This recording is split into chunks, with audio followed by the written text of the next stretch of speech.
تمام لوگوں کے لیے ہے جو ان کو اور پاکستان کو نیچے لے جانے کی کوشش کر رہے ہیں۔ ویورز، خان صاحب نے نوجوانوں کو کیا کہا کہ ایک الگ سوچ تو دی ہے، لیکن اس کے ساتھ ساتھ انہوں نے نوجوانوں کو ووٹ پر پہرا دینا بھی سکھایا۔ پی ٹی آئی کی ایک موبائل ایپ ہے رابطے کے نام سے، وہاں پر الیکشن کے حوالے سے دوسرے سے رابطہ رہتا ہے، معلومات ملتی ہیں، کوئی پریشانی ہو تو پولنگ والے دن پی ٹی آئی کے ورکرز پولنگ اسٹیشن پہنچتے ہیں، اور اس بار بھی عمران خان کے ورکرز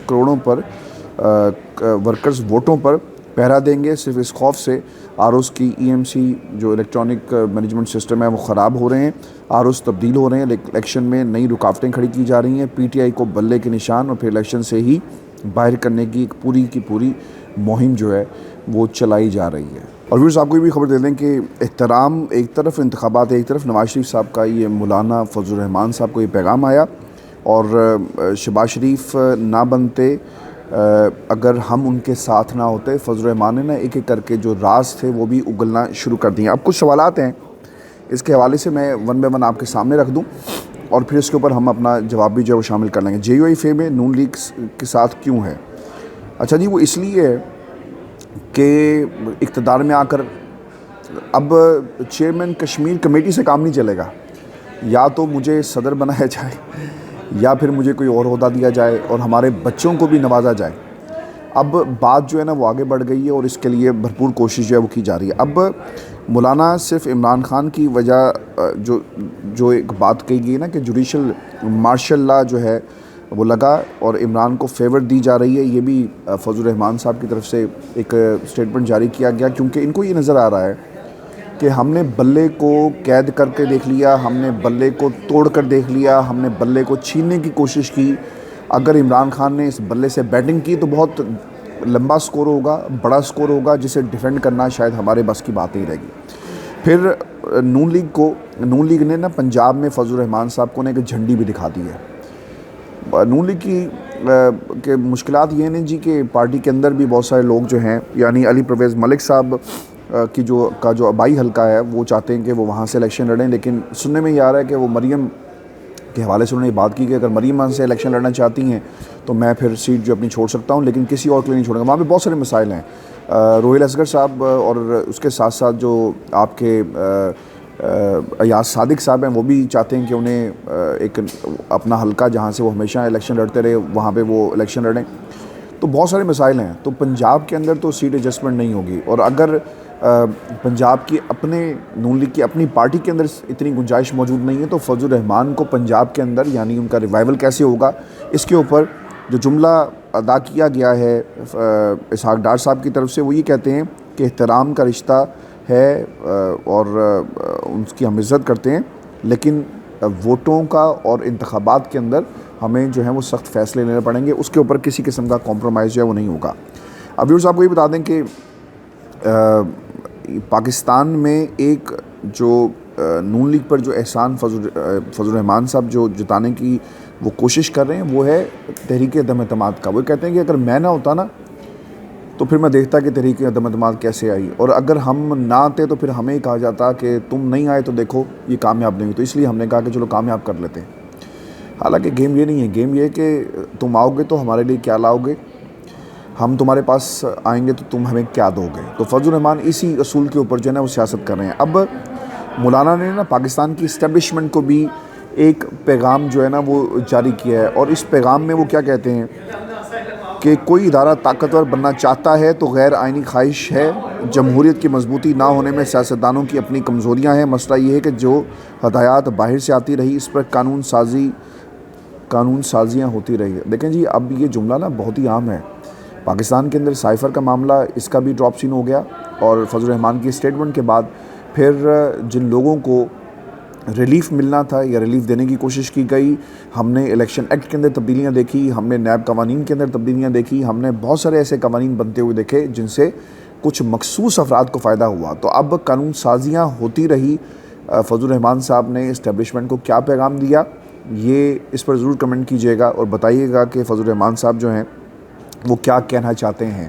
اور ویورز، آخر میں آپ کو بتا دیں کہ army chief general Asim Munir صاحب نے ایک پیغام جاری کیا، اور وہ یہ کہتے ہیں کہ سوشل میڈیا کو شیطانی میڈیا قرار دیا، جو چیز ہمارا دین منع کرتا ہے وہ کام یہ سوشل میڈیا آپ کو کرنے کا کہتا ہے. سوشل میڈیا پر جب جھوٹ آپ کے سامنے آتا ہے تو آپ کے پاس اس پر تحقیق کرنے کا آپشن نہیں ہوتا, صرف آپ کو کاپی اور فارورڈ کا آپشن دیتا ہے. دین آپ کو کسی کا تمسخر اڑانے سے منع کرتا ہے اور بہتان تراشی کی اجازت نہیں دیتا. سوشل میڈیا پر گالم گلوچ اور جھوٹ پھیلانے کے علاوہ کچھ بھی نہیں ہے. سوشل میڈیا پر ہیجان, مایوسی اور افراتفری کا ماحول پیدا کیا جا رہا ہے. سوشل میڈیا پر جھوٹی خبروں کے ذریعے یہ تاثر دیا جا رہا ہے کہ یہ جیسے ریاست اپنا وجود کھوتی جا رہی ہے. پاکستان وسائل سے مالا مال ہے. بڑا ایک اچھا پیغام انہوں نے دیا, اس پر ضرور کمنٹ کیجیے گا. ویورز اپنے جو تاثرات ہیں اور اپنے کمنٹس ہمیں بھیجیے گا. میں آج باہر آیا ہوں اور باہر بیٹھ کر ہم یہ ریکارڈنگ کر رہے ہیں. اپنے کمنٹس کے ساتھ ساتھ چینل کو ضرور سبسکرائب کریں. اجازت دیجیے, اللہ نگہبان.